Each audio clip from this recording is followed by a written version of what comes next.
Breaking news today. The Housing News Conference in signing has been canceled. The president saying that he's canceling it because he wants first for Congress to pass the desperately needed Save America Act, which he says I consider to be a national emergency. So the housing bipartisan support, strong bipartisan support, but the president saying he's not going to do anything until he gets the Save America Act through. Speaker Mike Johnson spoke about this a short time ago, and we brought it to you live. He basically said that the president has about 10 days to sign this, and he knows that it is important, but also the Save America Act to preserve the integrity of our elections is paramount to the president. So, of course, you know, you got both sides of this. And first, you've got to get the votes to pass it. And at this point, they say they don't have it. That was set for 12 p.m. Eastern time. And now it's not happening. All right. The Justice Department is backing a group of Catholic nuns, the Dominican Sisters of Hawthorne, who say that New York's transgender policies could force them to choose between their religious beliefs and continuing to care for cancer patients in their final days.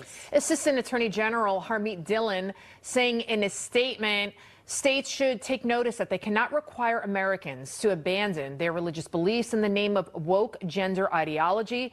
For more than a century, the Dominican Sisters of Hawthorne have provided free palliative care to indigent cancer patients in their last days. New York's law would force these religious women to choose between their faith and their license if they wish to continue serving the dying.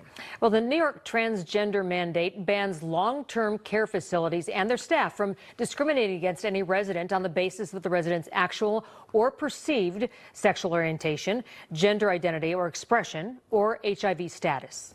The Dominican Sisters of Hawthorne argued that the law subjects them to fines, loss of their operating license, and other penalties if they refuse to comply with the requirements related to gender identity.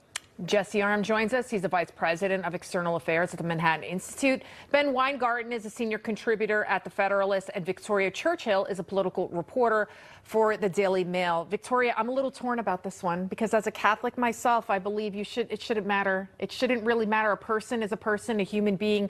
Every person deserves dignity and respect, especially in their dying days. But I understand the religious point of view for the nuns. What do you think? I mean, I think the Trump administration is doing all that they can to protect the freedom of religion, which is so critical for so many Americans. But I think when you also really take it big picture, there's so many facilities, particularly ones that are paid millions of government dollars that aren't actually providing the care that they're supposed to be providing. I'm typically up on Capitol Hill where, you know, there's been investigations on this topic for months. And so when you actually have people that are actually providing care, the government should be doing everything in their power to make sure that that care is carried out. Mm-hmm. And what about you, Jesse? How do you see this? Look, I think that obviously we can't compel people to do things that violate their religious beliefs. That's exactly what goes back Harmeet's to our First saying. Amendment, and Harmeet Dillon is an absolute warrior on these issues, and she's been one of the most effective lawyers or officials, period, in this Trump administration. So I give her a lot of credit for taking this fight. Look, I don't think we should be going after nuns. I don't think we should be compelling nuns to do things that violate their religious ethos. These are people who have committed themselves to doing good, to providing health care to people who need it in their times of desperation and sometimes death. So, yeah, I think if to the extent that there are trans patients or people who don't comply with the... But are they giving them hormones and transgender surgeries? Well, I don't think they're going to be willing to do that.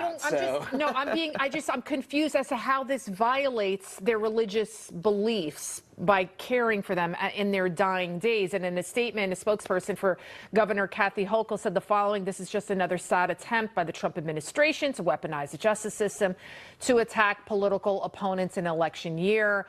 She goes on and talk about billions of dollars and the taxes, you know.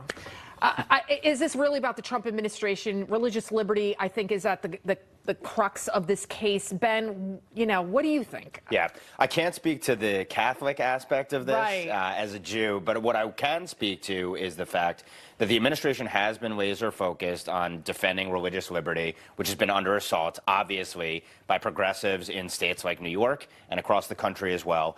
Beyond that, what I would say is that the state itself, and especially blue states, have been imposing their own anti-religion on the American people, which is this progressive ideology that you have to bow down to essentially the idols that they have set up, whether it's radical gender ideology or a slew of other issues as well. And I think that is the purpose of why the DOJ is getting involved here. Let's see, obviously, how the litigation ends up. This sort of seems like the kind of thing that you could see ending up at the Supreme Court. We've seen many analogous cases to that as well. But I think ultimately it comes down to the state's anti-religion is not the established religion in this country, and that is what the Trump administration is trying to drive home via the civil rights division of the DOJ, which has been anti-civil rights under all the Democrat administrations before this. And by the way, as far as it goes to mandatory pediatric gender medicine for healthcare officials, telling them they have to abide by these processes and procedures, the first rule of medicine is do no harm. I so agree you don't with necessarily that, have to be a religious person. No, that is different. I don't want to do this. But isn't that different than this hospice? This is hospice, right? This is their final days, no?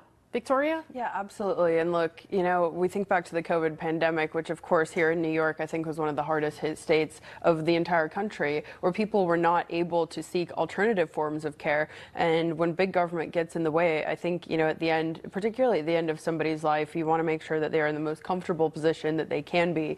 And if that's in a facility that has religious leanings, they should be able to pick that, and they shouldn't have to go with what the government mandates their health care should be. Is this a slippery slope, Edie? I don't know. The thing that I'm sort of struck by with a lot of the discussions today is what in the world will the Democrat Party do when Trump is out of office? Because no matter what they're posting about, no matter what they're writing about, no matter what the complaint is, Trump is somehow always part of it. Always. You know, like there's this giant boogeyman that that they can easily blame for everything. Well, then the Bolsheviks and the Mensheviks are going to fight it out. That's how it's going to play out. And first, they'll eliminate the filibuster. Then they'll drive home the agenda, and then they'll have all these squabbles between who can be more radically left. By the way, it's also semi-ironic, but the you know, kind of relative moderate or relative establishment wing of the Democratic Party is the one that is narrowly focused on obsessing over Donald Trump. And I think this is part of the rude awakening they ran into last night with these election results in New York.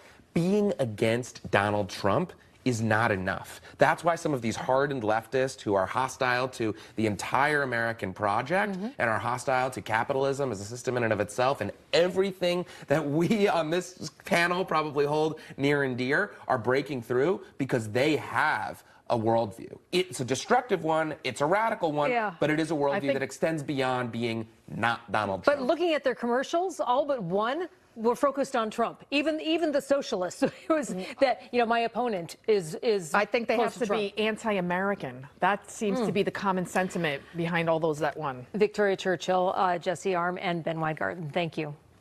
Well, that is it for National Report. I'm Edie Hill. And I'm Lydia Serrani. National Report returns tomorrow starting at 9 a.m. Eastern